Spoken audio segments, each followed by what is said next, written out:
quiet game drive turns into a Jurassic Park horror movie when Ryder Schimmel and Silke Kaczynski are attacked by the most unlikely creature, a charging giraffe.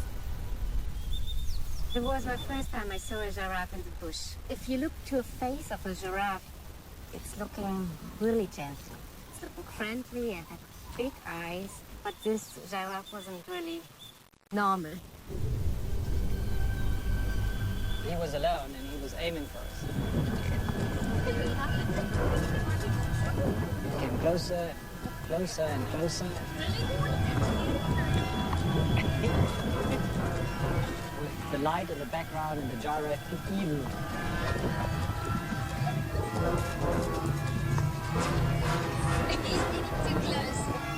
The driver tried to speed up a bit. And the giraffe starts galloping. Maybe now is the point to radio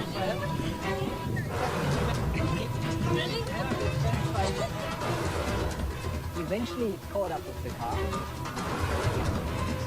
It then looked sideways and aimed at the driver. Basically hit the mirror straight off the car. It's the first time I've seen a giraffe be that aggressive. They will often come up to a vehicle if they have been fed from vehicles or have been hand raised or been in very close contact with people on small properties. The giraffe towers aggressively over the vehicle, dominating the road. He has no intention of letting the humans go any farther. Demanding, like, it's my space, you're invading it, so get out of here. Yeah, go to your right, I guess, and then forward fast. We actually relaxed a bit and drove on. And then suddenly, out of nowhere, the giraffe came back out of the bush full speed. He's following us again on the track. Behind to the left. We know we have to go away because it's coming to a critical situation. I actually said, I think the game drive's over at that point. And it sure was. We were all kind of, wow, that's an experience you will never forget. We looked against the sun and we just saw the silhouette of the giraffe and said, oh well, we give them a new name, it's called Jurassic Park. We really liked it. Sharks, the apex predators of the ocean, deadly and unpredictable. And since the movie Jaws, man's worst nightmare. After watching the film, Eli Martinez is terrified of swimming with sharks. It was probably one of the scariest things I've ever experienced because I didn't know anything about them. I remember dropping down, seeing that very first shark. I had two reactions. The first was, complete fear, and then the other was excitement of seeing a shark underwater and wanting to chase it. But the experience is so thrilling that he can't get enough. Sharks become his passion. All sharks have their own personality. It's kind of like a dog. Some are shy, some are curious, some are aggressive. After 15 years, Eli has a completely different take on sharks. My experiences with sharks changed everything. Now his mission is to shatter the myth that sharks are out to get us. And at Tiger Beach in the Bahamas, he shows us a different side of sharks. Eli's friends are horrified when he shows them the footage. When I see a video of me interacting with these sharks and see a shark coming in for a rub or a belly scratch, the first thing going through their mind is like, how is that possible? The places that he's touching them, you will notice, are always either just under the snout or just under the chin. And if you look at a shark, you can quite clearly see a series of what look like little black circles that dot both the chin area and under the snout. Now what these are the ampullae of Lorenzini. It picks up the electromagnetic impulses that are given out by every life form. What he's doing by applying firm pressure with his entire palm to that whole area is really stimulating a whole huge number of those ampullae at the same time. That sensation is so overpowering. That is what puts sharks into this trance-like state. The chin scratches, the nose scratches, I mean, they physically respond to it. Like attention-seeking dogs, these tiger sharks look for Eli's hands. But these aren't puppies. One bite, and Eli can lose an arm. You're not in an aquarium. This is in the ocean. These are wild animals. It allows you to touch it. It's not something you can force. It's just something you do together. Eli hopes that swimming with sharks shows that we are not always on their menu. The more people we have diving with sharks, the less time sharks have to find a fisherman's hook. So for me, I want the world diving with sharks. It's amazing. While working in Bolivia, Louis Dumas met Pete, a monkey on a mission. Pete was quite a funny character. He had quite scruffy fur and was often left alone, actually, by the other monkeys. So he was the one who was actually always babysitting. He'd been watching me for 3 or 4 days. And on the 4th day, he just slowly took the brush from my hand and just started imitating me. It was an incredible surprise. That's a capuchin monkey, and they're actually trained to help people that are disabled. They mimic people. So if they have watched somebody washing dishes once, they will then copy them and wash the dishes. After a few months of working there, you actually start communicating like them, I mean, through facial expressions and stuff like that. Capuchin monkeys are extremely intelligent creatures and are often used in scientific experiments. Pete was a monkey that had been rescued from captivity. So, you know, there's a chance he'd also seen these kind of gestures before. We did it a couple of times, actually. We did it about 2 or 3 times together. Which was really hilarious, actually. The Christmas blizzard of 2010 is the 6th largest storm in the history of New York State. The storm dumps over 50 centimeters of snow in 4 days. No deaths are reported. There are plenty of casualties. We come upon 2 stranded deer out on the river. It appeared to be a mother deer and her calf. The ice is not thick enough to support the weight of the helicopter. It is impossible to land. Instead, the pilot comes up with an ingenious idea. He'll blow them to safety. And it pushes with the power of the propellers the young deer across the ice to shore. It was amazing.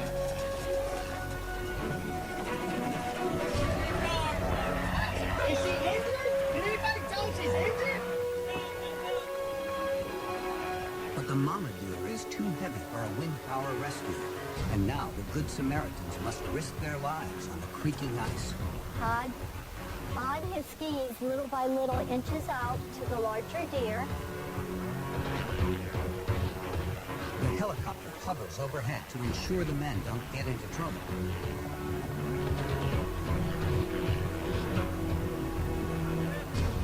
And soon, mama deer is pulled to safety. The baby clears the ice and faces the next obstacle. Go, girl! Come on, sweetheart! You got it! And it runs across the road but gets caught in the middle of a barrier. Oh, no! Help her! But it seemed to do okay and went into the woods. However, the mother deer isn't doing so well. She's exhausted and unable to stand. Once she recovers, she will be reunited with her baby. It was a really good scenario of humans helping wildlife. This forest in Canada is home to bears, deer, and the men who hunt them. Luckily, the camera is on record when the hunters become hunted. It happened so fast. I heard the noise. He didn't even realize what was going on. I knew it was going to be a good night. I could hear bears behind me and bears coming in, bears fighting behind me. It was just a very exciting night. Mike Rundgren and his buddy are strapped in a hive in the trees, while a bear fight rages below. Black bears bears are immensely strong. Sure-footed, they can reach speeds of 40 to 50 kilometers per hour. The young ones come charging in like it's a free meal. At first, I thought it was going up like a young guy below me's tree. When I looked up his tree and I seen it wasn't there, I kind of realized what was going on, and I just made sure I leaned forward enough that I wasn't in contact with that bear. Within claw's reach, even breathing could be dangerous. At first, I don't think the bear realized we were even there until he actually turned and looked around the tree at me. And I think he was as startled as I was. What the heck are you doing?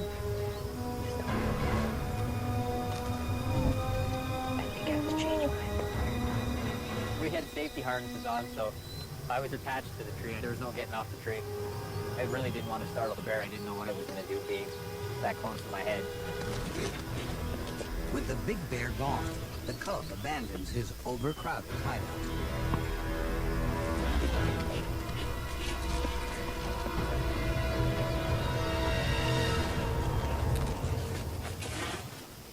I think the bear was more scared of the big bear that was trying to eat it than us being up there. Generally, sitting in a tree stand is pretty exciting watching the bears, but when a bear ends up in a tree right above your head like that, it gets a lot more exciting.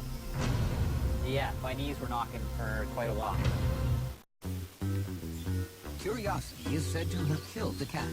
But what happens when a little capuchin monkey lets his curiosity get the better of him? This one finds some rather intriguing wires on top of a pole.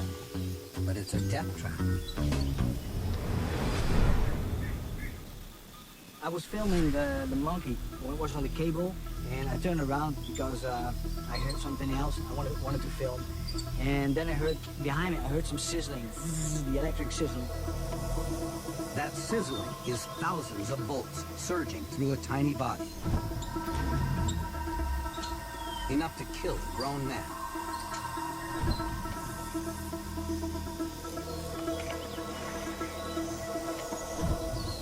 Just as the little monkey starts to burn, he slips.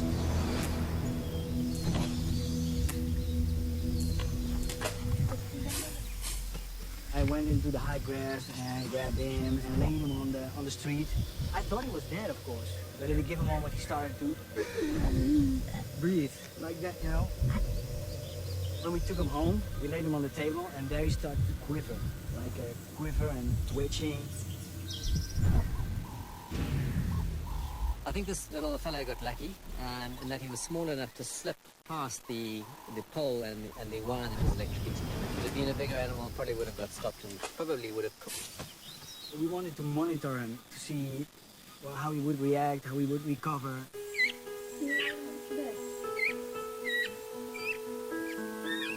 We kept him on the belt and the rope because otherwise he would have run away. He was afraid, he was very afraid because of us, because of the shark. I don't know precisely how long it took before he left because it was somewhere at night. He ate the supper, did the big Houdini trick, was gone. I don't think there was any internal damage to the animal. In fact, the monkey got up and ran off. It's a very good sign. Maybe I felt like a good Samaritan, I don't know. It felt good anyway. Seeing an underwater birth in the wild is next to impossible and rare even in controlled conditions. It's sheer luck that Graham Hill arrives early one morning for work at this aquarium in England. In my career, this was a first for me. There's always a lot of tension around a birth like this. A number of aquariums in England work with customs to rescue illegally imported seahorses. This pair that we had already pair bonded, and every morning they would display to each other. It was very quickly that we realized that they would be breeding. Graham arrives just as the seahorse goes into labor. Although it's a spellbinding event for Graham, the physical transformation for the seahorse is extreme and seems very painful. Contractions start as he goes into labor. The body changes color. Finally, the painful, relentless contractions come hard and fast.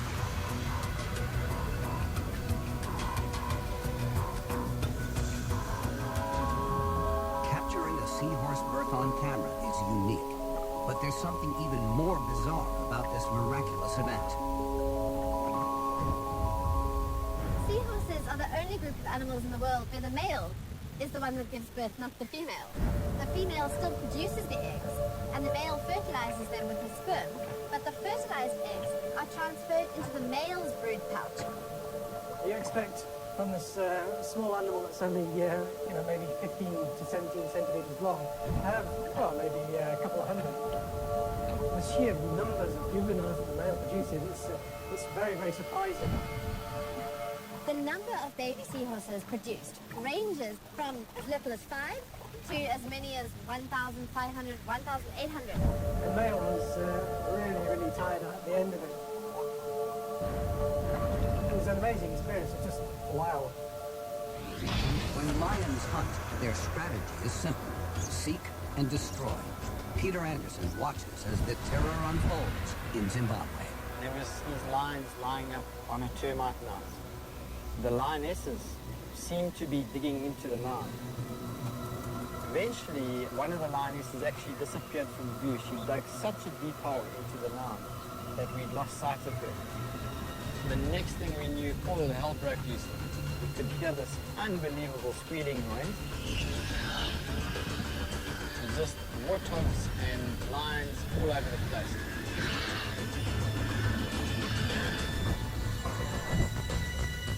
It's not that unusual to see lions trying to excavate warthogs out of holes, but they typically do this at night.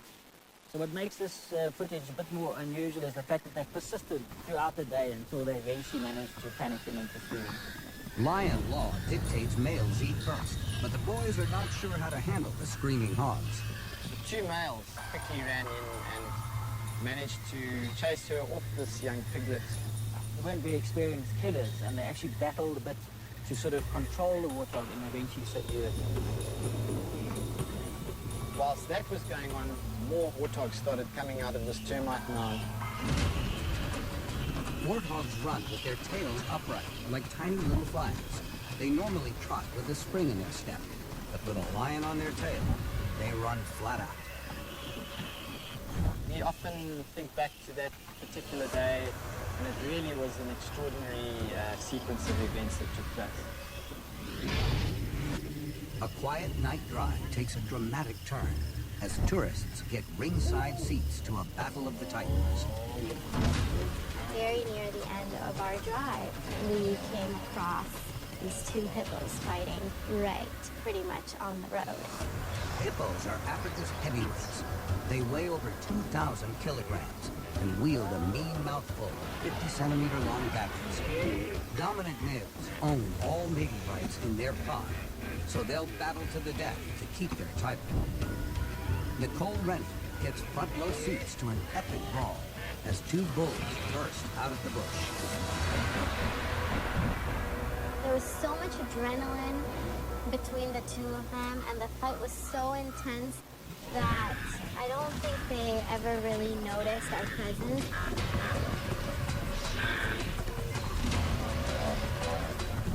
Hippos spend the majority of the night on land where they graze. It's not uncommon for big males to then bump into each other and get into a fight like these two. They're very territorial, and this is the way they basically protect their pod. In this case, this hippo was vicious, so he just wouldn't let off this poor guy. Suddenly, the fight turns dirty.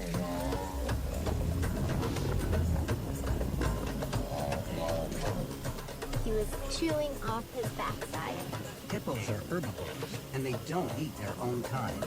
But for territory and sex, they don't hold back. To witness the viciousness between the two of them was insane. They're not necessarily going to die from their wounds. They've got extremely thick skin, up to 2 inches thick, and this protects them from exactly this kind of thing.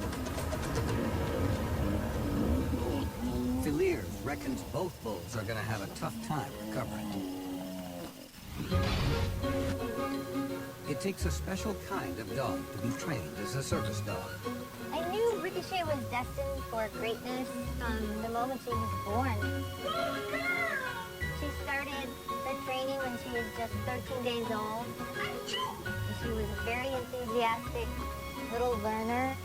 By the time she was 8 weeks old, she was turning on lights and just doing everything that we want a service dog to do. Yes. But then all the hard work comes to naught. But somewhere around 14 to 16 weeks of age, she lost interest. She didn't want to train anymore. She would walk away from training sessions and just be so lackadaisical and not care anymore and shut down. If she doesn't complete her training, Ricochet will be thrown off the program. Her future as a service dog is in jeopardy. She discovered birds, and she would run down the beach chasing them, and I knew that I could not, in good conscience, place this dog as a service dog. But then, something miraculous happens. Ricochet takes to the waves.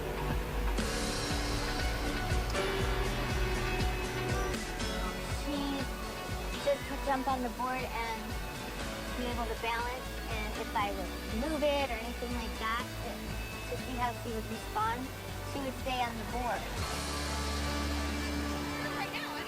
Then, a second miracle. Ricochet meets Patrick, a young man with severe physical disabilities. Both love surfing. It's a perfect match. The first time she surfed with Patrick, it was like she was born again in the water. That that's what she was waiting for. I just saw my dog come back to life. We really had to put all our trust into Ricochet when she decided she wanted to be on the same board as Patrick with his disability. Judy is convinced that destiny nudged the two of them together. Ricochet chose Patrick. And if it wasn't for surfing, the two would never have met. It was like they had been surfing together forever, and it was flawless. She wanted to be a circus dog. I think she misunderstood when I was saying service dog. No, you can't get this one at a toy shop. It's a Namakwa rain frog. When it gets frightened, it puffs up and lets rip with a distress call.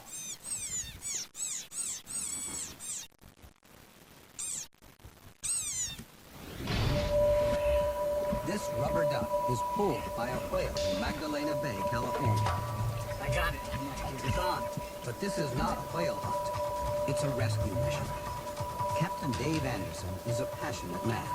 He's been leading dolphin and whale watching safaris for more than 15 years. Being a whale watch captain, it's important to me to take care of these animals. Gray whales are the long-distance athletes of the ocean. They plow ancient migratory routes and can swim 10,000 kilometers between feeding and breeding areas. The largest threat to their survival is fish nets. There are 1,000 dolphins and whales that are dying every single day in nets. And this is a really, really big issue for me. When a call comes in, a whale has been caught in a net. Dave responds immediately. So we got out to the whale and discovered that it had about 100 feet of gill net wrapped around its tail flukes, its peduncle area, and dragging behind it. Dave is determined to set it free. To make matters worse, it'll be dark soon. Let it go. Dave and his crew attach a rope with a light and a buoy to the trapped whale. But then disaster strikes. Hook's not on it. Lost the grapple. If they lose the whale, it will die. Next morning, we got out there and worked on this whale all day. The whale desperately tries to get free. It takes the boat on a Nantucket sleigh ride and drags them through the ocean. Dog got it.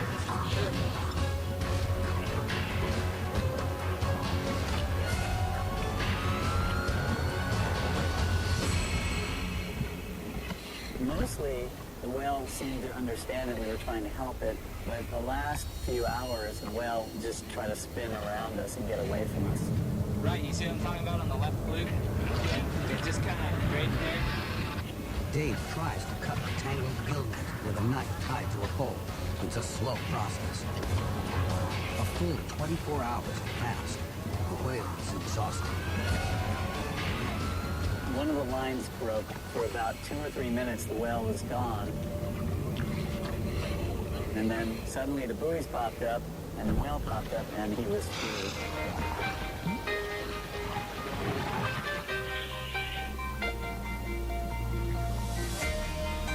And the whale came over to both boats and almost like mouth, thank you.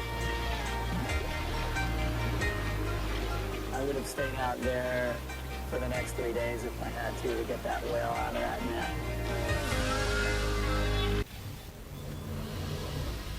In Kruger National Park, Anton and Michelle Campbell Harris record a battle between two animals that are rarely sighted in the wild.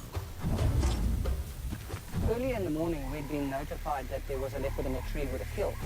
Leopards are grand masters of stealth and secrecy. Although there are about 1,000 in the park, without the help of a guide, they're very hard to spot.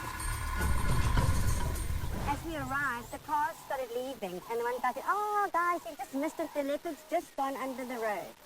So Anton said, "Let's just hang around and see what we see." What slithers into view is an even bigger treat, a giant African rock python. The 5-meter snake is the largest in Africa, but hardly ever seen by the untrained eye. I've never seen a python in the park before, so it was quite exciting. The elusive leopard spots it too. Both animals throw their usual secrecy to the wind and step onto center stage. Couldn't believe that this leopard came up and just started sucking out the python. You could see he was visibly annoyed that something was in his territory. Pythons have sharp, curved teeth that lock onto prey like grappling hooks. What also makes their bite truly dangerous is the bacteria that infests their mouth and causes infection. The leopard picks a dangerous fight, but it's a master of disabling dangerous prey.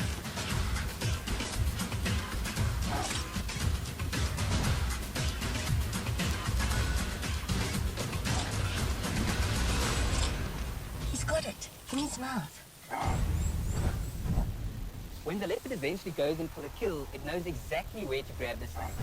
The death grip is right behind the head, avoiding its sharp fangs.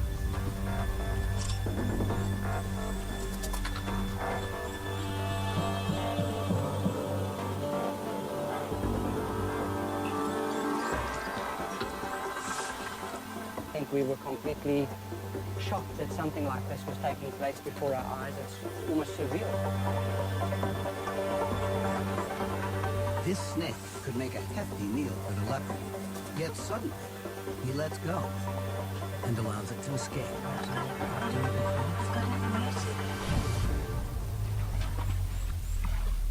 Pythons are excellent swimmers, so when the leopard loses its grip, the snake dashes for the safety of the water.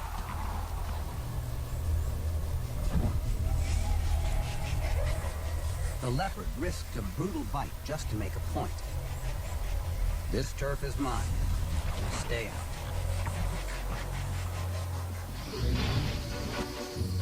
Here's a rule for all you elephant lovers. If you give an elephant something nice to eat, don't try and take it back.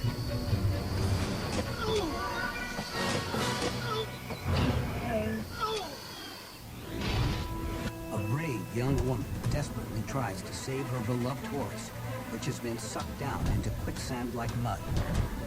To make matters worse, the tide is rising fast. Nicole Graham and her daughter Paris are riding on Avalon Beach, Australia, when Nicole's horse, Astro, is suddenly pulled straight down by the thick, cloying mud. The more they struggle, the deeper they sink.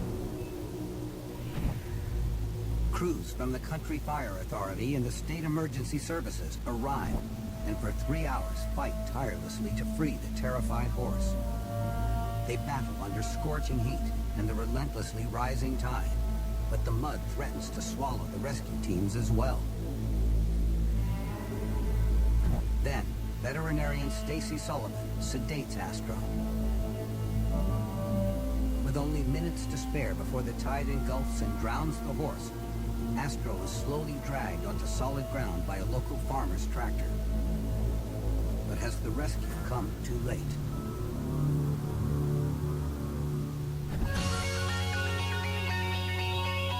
The vet's convinced it was only Nicole's love and refusal to leave that really saved the horse.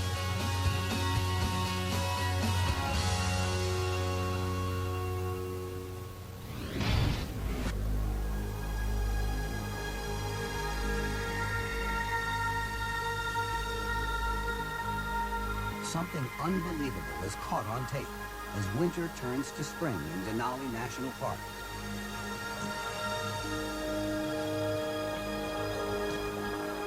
A mother moose and her young calf enjoy the fresh new grass. But life in the wild isn't always so pleasant. And trouble is on its way. Watching these wolves come over the horizon, I knew the wolves were definitely there for a reason, and they were very intent on it. These wolves are hungry. A moose could feed the entire pack. The moose and her calf have no idea what's around the corner. Guys, during this whole thing, you need to be quiet. I don't care how much you don't want to see. There was 5 wolves. They're all part of the Grant Creek pack. That's either the alpha female or the alpha male.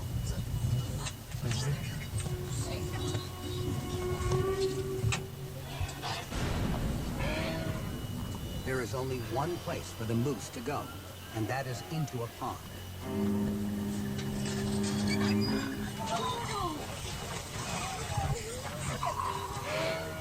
The mother moose purposely ran into the water with her calf for protection. It just makes it a bit more difficult for the wolves to maneuver. Because of their very long legs, moose have the advantage in deep water. But this little pond isn't deep. The wolves arrive, and the fight is on. We can clearly see how wolves hunt as a team. Some of the animals come in from the one side, distracting the mother, even biting her on her hind legs.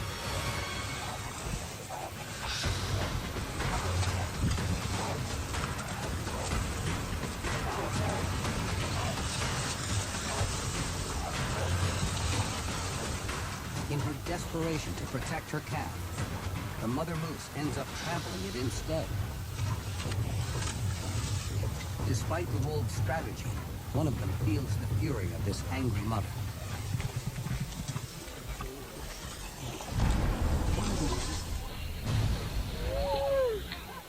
Most likely it broke ribs and punctured a lung, and the wolf didn't survive much longer after that.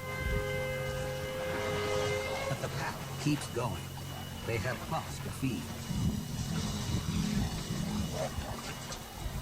There's too many wolves coming from too many different directions to stop it, really. It was just a matter of time before they killed it. The end is inevitable. And it's a little heartbreaking to see a young calf get killed, but it is nature. The wolf had to survive as well. Clever and determined. Hyenas know how to get the most out of a meal. While on honeymoon in Kruger National Park, Andrew Geiger discovers just how much hyenas like their food. Swimming in it. Well, we were on one of the game drives, and the guide had heard that a giraffe had died. So we drove to the giraffe, and that's when we found that hyena there. Probably guarding the giraffe carcass from other animals. There were some lions in the area, we were told, so they were obviously being careful, you know, not to attract some of those guys. The hyena was nosing around the giraffe and started to decide which part of the giraffe he wanted to eat first. And when he first made the incision into the giraffe's stomach, there was a big boom sound, like a balloon kind of bursting.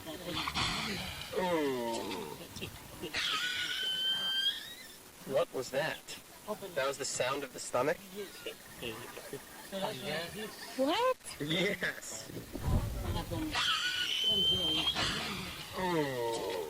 And we had been downwind from that, so all of the giraffe's intestines started spilling out, and the smell of the giraffe was so bad that my wife, and this is our honeymoon, she said she couldn't take it anymore and wanted to leave. It's really getting after it, huh? What they are about to film is even more bizarre. Wow. She's just swimming in it. I was pretty excited to see the inroads that the hyena had made in the carcass, including burrowing a hole in it, swimming in it. It almost created a giraffe house. But the hyena's house is about to come crumbling down. So all of a sudden, there were 3 big lions. These are the mortal enemies of hyenas. And within minutes, the giraffe feast becomes the hyena's last supper.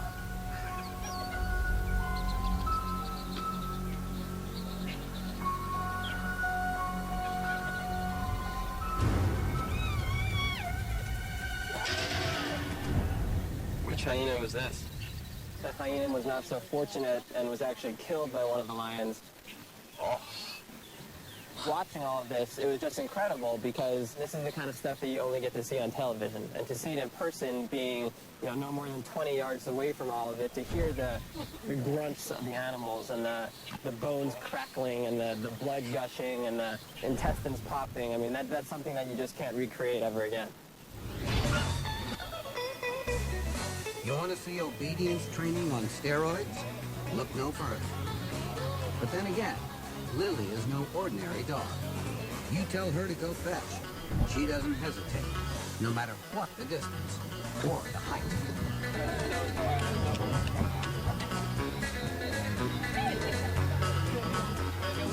Good dog. Now, do it again.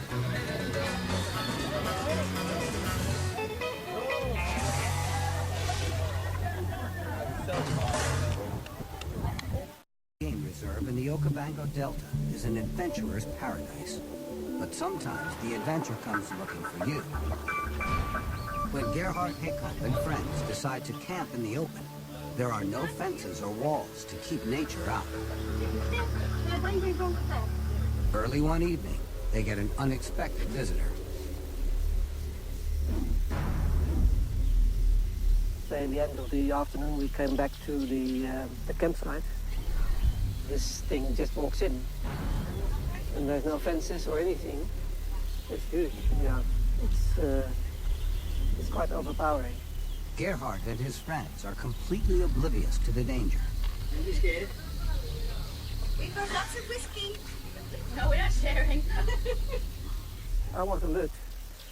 I wasn't frightened yet. You actually see the size of this elephant as well. It can easily damage your car and topple it. Especially when it's in the inner circle of the camp. Elephants are strong and surprisingly fast. They have been known to kill. Going. Come on, both of you are going. There you go, you're smashed. This is exquisite. I've got a copy of this photograph from my family around. You see that I've got no fear on my face. I don't want to. None of these people knows how close they are to death. When you see it compared to those 2 men, dwarfs them like anything. The right response in a situation like this, when campers see an elephant approaching, is to get up slowly and to then retreat to a safe distance. These people that sat out took a very big chance. But this isn't just a social call. This elephant has an agenda. He apparently took some apples in the tent that was closed. Yes. I put apples in that tent. Anything else? I never thought. Hey, Jimbo. Right, Jimbo, come on. Come on.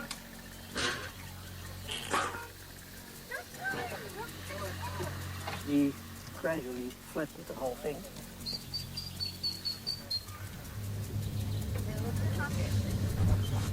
6,000 kilograms of annoyed elephant can flatten entire camps.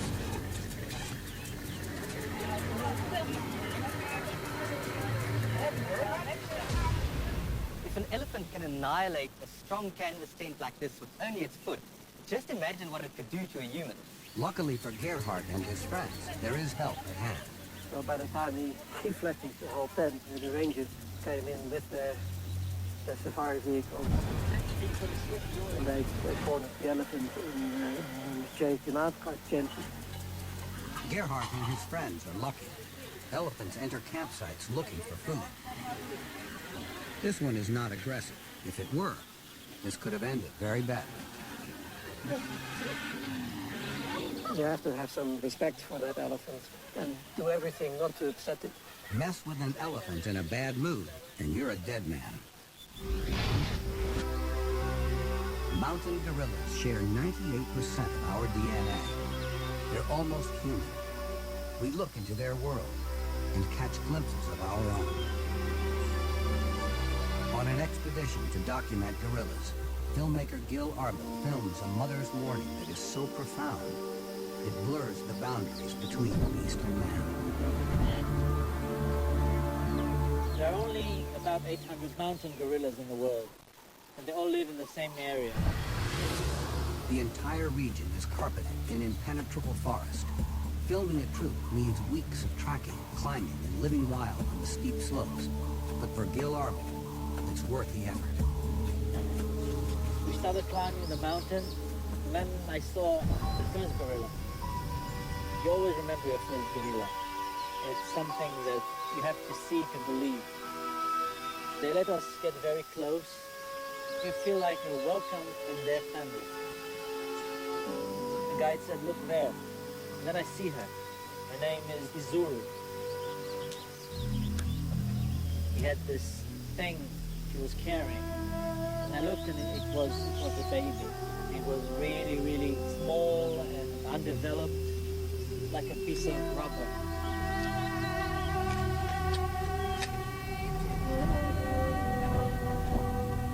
The baby, because it's got very little hair on and is so slight in stature, appears to have been an early termination, probably a miscarriage. She's touching her baby, and she's kissing him, and she's trying to pick up his hands.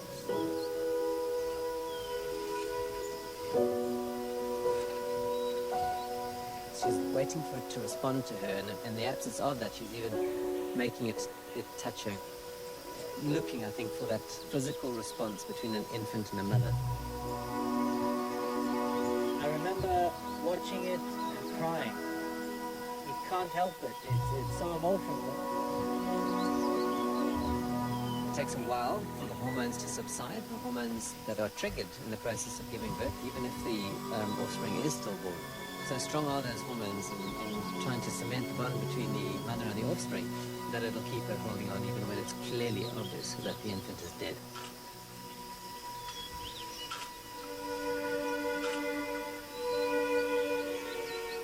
A few months later, the guide called me and said, Zuru is pregnant again.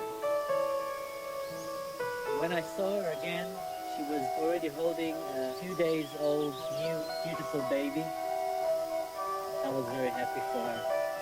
It was closing a circle of life and death and gave new hope to that remarkable species. This is probably the biggest reward of a wildlife filmmaker or a wildlife photographer, to capture these unique and emotional moments. This is worth everything.